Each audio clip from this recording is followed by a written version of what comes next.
The world we live in is full of things we don't understand. Being the curious humans that we are, we naturally try and seek these things out. Doing so has led us to remarkable discoveries and inventions that we could never have imagined 100 years ago.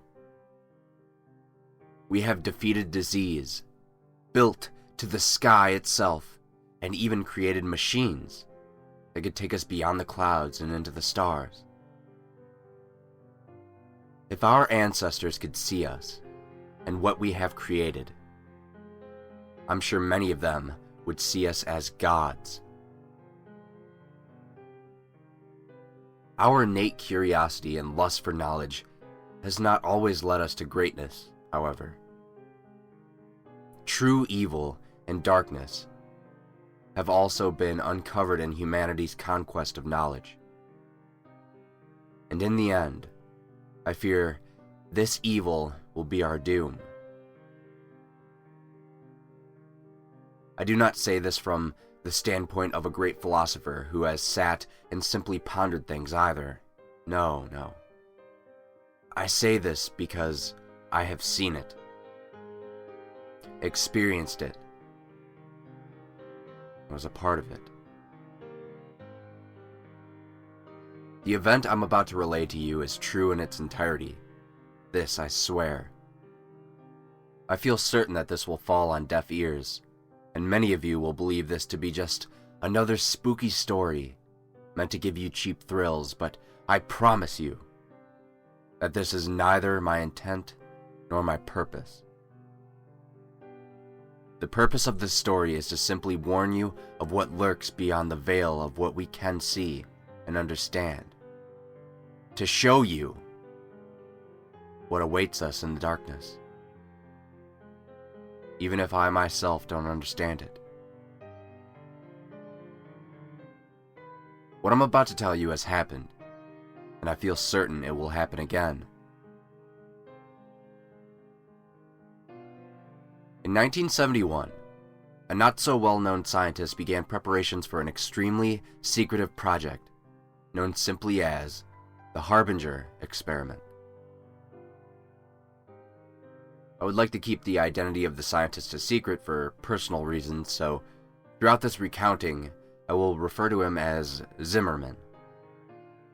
Zimmerman's background is unclear at best beyond 1971. All that is known about him before that time is that he had grown up somewhere in Maryland with a strange fascination of the occult and supernatural. This later made him an outcast among his fellow scientists due to how scoffed upon the metaphysical was, and still is, at the time. Zimmerman's opinions concerning the otherworldly were not the sole cause for him being outcasted, though. It was his methods that made him widely unacceptable among his peers. Zimmerman was well known during this time for being ruthless and cold beyond measure. He never cared about the means. All that mattered to him was results, and if he predicted the results to be valuable enough, anything would be worth obtaining them. It was this insatiable and brutal lust for the truth that made him feared among those that knew of him. And the few that knew of him and did not fear him believed in him and followed him and his work very closely. The word Harbinger itself has such a mysterious and intimidating taste to it. Maybe it's the way it rolls off our tongues, or maybe it's simply due to its association with the project, but the word always seemed to carry a certain amount of doom with it. Which would make sense. The word itself means to warn or forebode. I can't imagine Zimmerman's reason for giving the experiment this title, but in retrospect, it fits perfectly.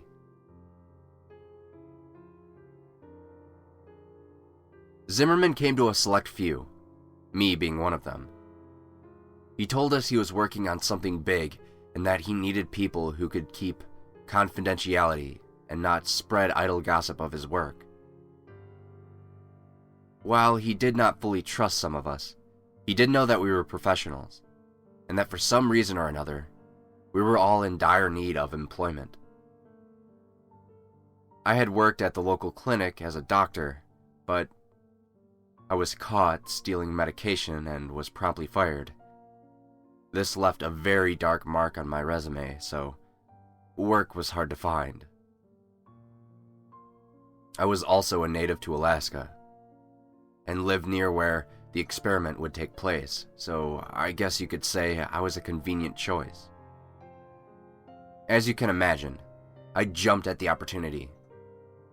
It was not hard to when I saw the payout. 15 of us were hired in total. Some were colleagues of his that had been working with him for a while. Some were maintenance workers, and a few were hired as private security. I was the only medical professional to be hired. It is still a wonder to me how he even attained the funds necessary for the experiment. I would not be wholly surprised if this financing was not entirely legal, but legal or not, I needed the money and he was paying out. Looking back, it's a decision I've come to regret. After Zimmerman attained his money, he used it to buy a relatively large plot of land deep in the frozen wilderness of Alaska. And upon that piece of land, Zimmerman built a concrete structure, not dissimilar to a bunker in fact. The sole difference being that its goal was to keep any potential damage contained within the structure, rather than keeping it out. Most of the structure dug underneath the earth, which had the effect of making the underground complex seem so much smaller than it really was from the outside, as would be expected. There was only one way of entering and leaving the underground structure, and it was via a ladder that led from a small unassuming concrete building on the surface, which I will refer to from now on as the entrance building for convenience, to the network below. After everyone had gone to bed at night, the hatch that contained the ladder would be sealed off with a very large and thick metal lid. Zimmerman was very strict about this. Located not too far away from the entrance building was a series of wooden cabins that would serve as sleeping quarters for the staff Zimmerman had hired. Compared to the entrance building standing on the surface, the underground system was massive. At the center of the complex was a control room. This is where all the facilities, electronics, and such were linked to. This included security cameras, lights, and door controls. Consoles, monitors, and computers lined the walls of this large, central chamber. This is also where the ladder in the entrance building connected to the underground complex. Connected to the control room were 3 doors. One led to a smaller room that served as the infirmary. Another led to the break room. And the last door led into the hallways. The hallways are where the complex began to feel extremely eerie.